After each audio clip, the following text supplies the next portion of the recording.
Evolución histórica del derecho notariado. En sus inicios, el notariado fue una actividad puramente empírica, pragmática, luego sistematizada y en los tiempos modernos formalizada, como una labor que debe observarse determinadas formas rigurosas para la celebración de los actos y contratos jurídicos. En su evolución podemos encontrar las siguientes etapas.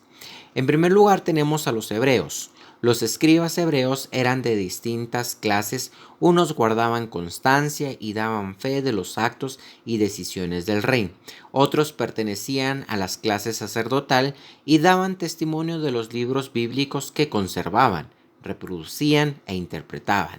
Los terceros eran escribas de Estado y sus funciones eran como de secretario del Consejo Estatal y colaboradores de tribunales de justicia del Estado.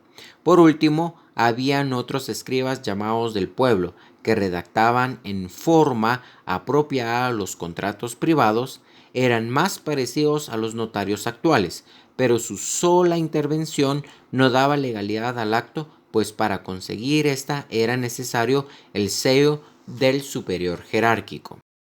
Posteriormente tenemos a los egipcios. Se tenía alta estima a los escribas que formaban parte de la organización religiosa.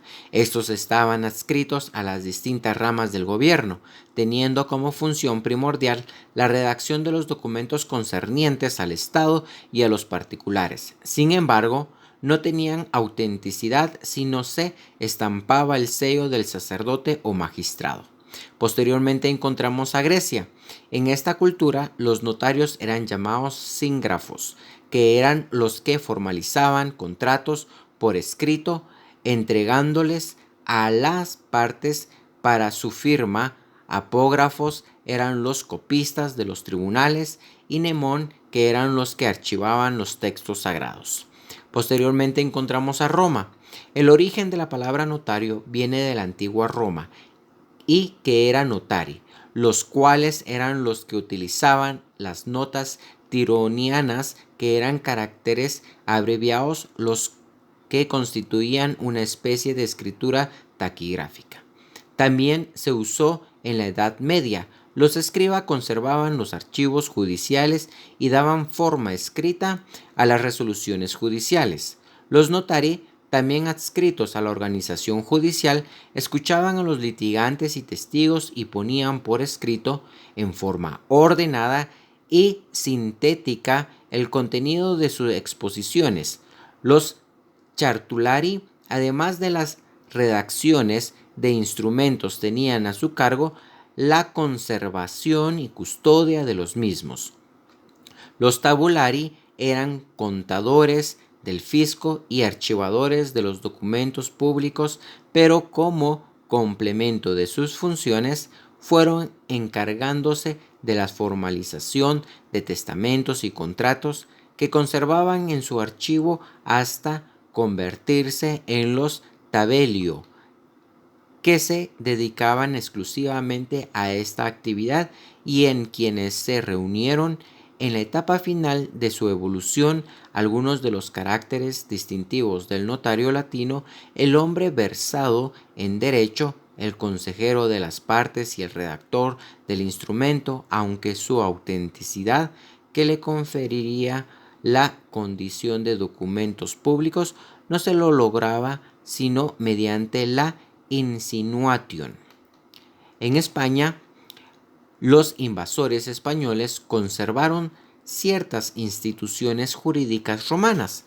Además, el notario español recibió la influencia de la escuela notarial fundada en 1228 en la Universidad de Bolonia, al final de la Edad Media y principios del Renacimiento. Luego en América, al venir el invasor Cristóbal Colón, trajo un escribano en su tripulación, que era Rodrigo de Escobedo, el primer escribano de América, por lo que se da el trasplante del notariado de España a América.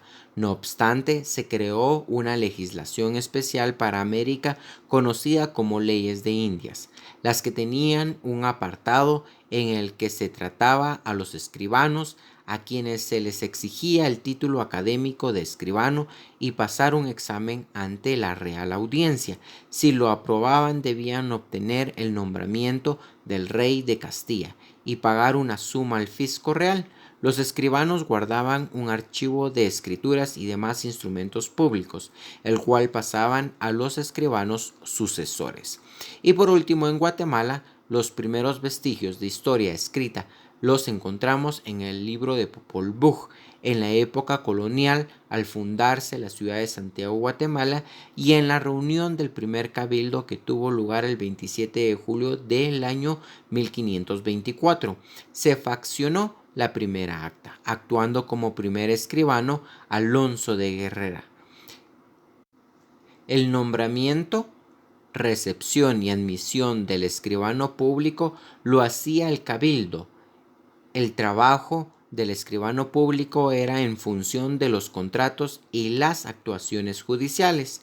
La colegiación de abogados y escribanos se dispuso en el decreto legislativo número 81 del 23 de diciembre del año de 1851, que encargó su organización a la Corte Suprema de Justicia. Se creó la ley de notariado en la época de la Reforma Liberal en el año de 1877 junto al Código Civil, al de Procedimientos Civiles y a la Ley General de Instrucción Pública.